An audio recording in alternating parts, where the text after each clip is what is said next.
आज मैं आपके साथ रेसिपी लेके आई हूँ साबूदाना स्नैक्स रेसिपी, जो कि हम बनाएंगे। इनके कटलेट्स और बहुत ही मज़े के लाजवाब बने हैं और क्रिस्पी आए हैं। बच्चे ऐसे तो साबूदाना खाते नहीं हैं, तो आप उनको इस तरीके से साबूदाना खिला सकते हैं और बड़ों को भी बहुत ही मज़े के बनते हैं। अमूमन हम लोग जब बीमार होते हैं तभी साबूदाना इस्तेमाल करते हैं और इंडिया में बहुत ज़्यादा चीज़ों में इस्तेमाल होता है साबूदाना। आप देख सकते हैं कि साबूदाना का पता भी नहीं चल रहा कि हमने स्नैक्स में ऐड किया है। तो चलते हैं बिना टाइम वेस्ट किए अपनी रेसिपी को। इंशाल्लाह आपको ये रेसिपी पसंद आएगी। अस्सलाम वालेकुम, welcome back to my cooking channel. कैसे हैं आप सब? होपफुली आप सब खैरियत से होंगे। तो स्टार्ट करते हैं बिना टाइम वेस्ट किए अपनी रेसिपी को। यहाँ पे जो इंग्रेडिएंट्स हैं, यहाँ पे मैंने साबूदाना लिया है, तकरीबन हाफ़ प्याली मैंने साबूदाना लिया है। इसमें हम पानी ऐड कर देंगे ताकि ये डबल हो जाए और ये अच्छे से फूल जाए। तो यहाँ पे पानी ऐड करके इसको रख देते हैं आधे पौने घंटे के लिए। उतनी देर में हम बना लेते हैं जी, आलू बॉयल कर लेते हैं और उनको मैश कर लेते हैं। यहाँ पे मैंने फ्रेश आलू बॉयल किए थे और इनको मैश कर रही हूँ ताकि ये गरम गरम आलू मैश हो जाए और हमारे जो कटलेट्स हैं वो बहुत ही मज़े के बनेंगे। साबूदाना पोटैटो स्नैक्स कटलेट्स बहुत ही मज़े का फ्लेवर आया है। इंशाल्लाह आपको ये रेसिपी बहुत पसंद आएगी। डिफरेंट स्टाइल में हमने ये रेसिपी को आपके साथ शेयर किया है। यहाँ पे मैंने कैरेट यानी कि गाजर ली है, उसको चॉप कर लिया है बारीक बारीक। और यहाँ पे मैंने प्याज लिया है, ग्रीन अनियन है और इसको भी मैंने बिल्कुल बारीक बारीक कट कर लिया था। और कुछ ज़्यादा चीज़ें ऐड नहीं होती।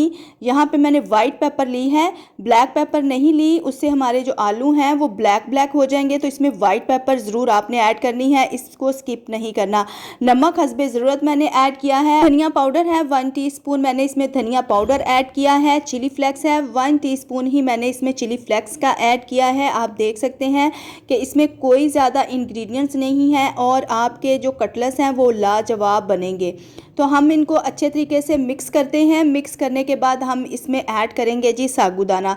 जो पानी इसका हमने ड्राई कर लेना है, आप देख सकते हैं। और पानी को जैसे ही हमने स्टीनर से गुजार लेना है तो ये साबूदाना जो है वो इसी तरीके से हमने आलूओं के ऊपर डाल देना है और इसको अच्छे तरीके से मैश कर देना है, मिक्स कर देना है।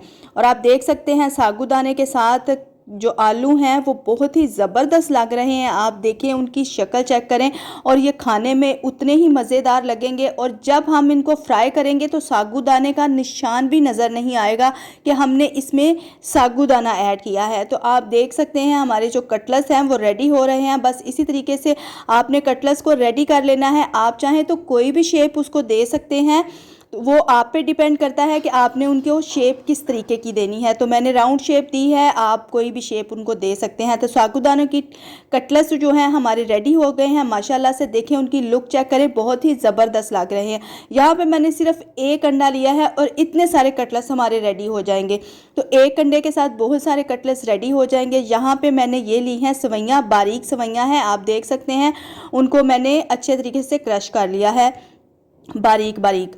तो अगर आप मेरे चैनल पे नए हैं तो मेरे चैनल को सब्सक्राइब करें, बेल आइकन को प्रेस करें ताकि मेरी हर नई आने वाली वीडियो का नोटिफिकेशन आपको मिल सके। और आपके सपोर्ट की ज़रूरत है, मुझे सपोर्ट ज़रूर करिएगा। तो यहाँ पे मैंने अंडे में डिप किया है इसको, कटलेट्स को। और यहाँ पे मैं ऐड कर रही हूँ जी सवैयों के साथ, इसको लगा रही हूँ। इसके साथ आपका जो फ्लेवर है ना, बहुत ही क्रिस्पी और क्रंची आया है।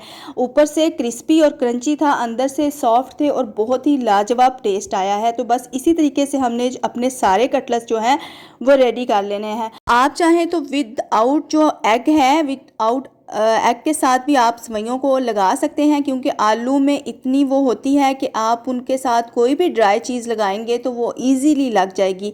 तो आप देख सकते हैं, इसको मैं अंडा नहीं लगा रही, इसी तरीके से मैं आपको लगा के बता भी देती हूँ कि विदाउट एग के साथ भी हम इन कटलेट्स को रेडी कर सकते हैं और बहुत ही मज़े का टेस्ट आएगा।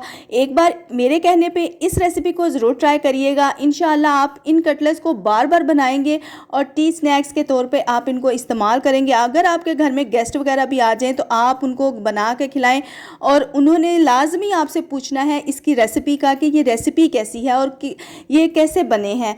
तो आप उनको बता सकते हैं कि ये साबूदाने से बने हैं, बहुत ही मज़े का फ्लेवर है। यहाँ पे मैंने मीडियम फ्लेम के ऊपर मैंने थोड़ा सा ऑयल ऐड किया है। जैसे ही थोड़ा सा ऑयल गर्म होगा तो मैंने ये कटलेट्स जो हैं वो इसके ऊपर रख देने हैं और हमने इनको शैलो फ्राई करना है, डीप फ्राई नहीं करना। तो बहुत ही कम ऑयल के साथ हमारे इतने मज़ेदार स्नैक्स रेडी हो जाएंगे। और अक्सर हमें चाय के साथ ज़रूर चाहिए होता है कुछ ना कुछ, तो आप इनको फ्रीज़ करके भी रख सकते हैं। इसी तरीके से आपने इनको रेडी कर लेना है और इनको फ्रीज़ करके आप रख सकते हैं, और कहीं भी कोई गेस्ट वगैरह आ जाए तो आप इजीली निकाल के इनको फ्राई कर सकते हैं।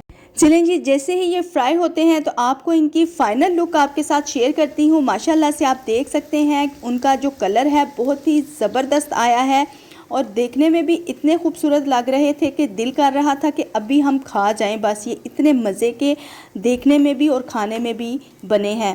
तो इंशाल्लाह आपको ये रेसिपी ज़रूर पसंद आएगी। एक बार इस रेसिपी को ज़रूर ट्राई करिएगा और अपनी फैमिली मेम्बर्स के साथ भी ज़रूर शेयर करिएगा ताकि आपको भी उसका अच्छे से अच्छा फीडबैक मिल सके। तो यहाँ पे हमारे कटलेट्स जो हैं साबूदाने वाले रेडी हो गए हैं, उनका कलर गोल्डन हो चुका है। तो अब हम इनको डिश आउट करते हैं और आपके साथ फ़ाइनल लुक शेयर करते हैं कि इनकी फ़ाइनल लुक कैसी है। और चाय मैंने ऑलरेडी ऊपर रख दी है ताकि हम साथ में चाय भी पिएँ और साथ में ये साबूदाने वाले कटलेट्स भी इंजॉय करें। तो इंशाल्लाह आपको भी ये रेसिपी बहुत पसंद आने वाली है। आप देख सकते हैं फ़ाइनल लुक। मुझे दें इजाज़त, मैं मिलूँगी नेक्स्ट रेसिपी के साथ। दुआ में याद रखिएगा। अल्लाह हाफिज़।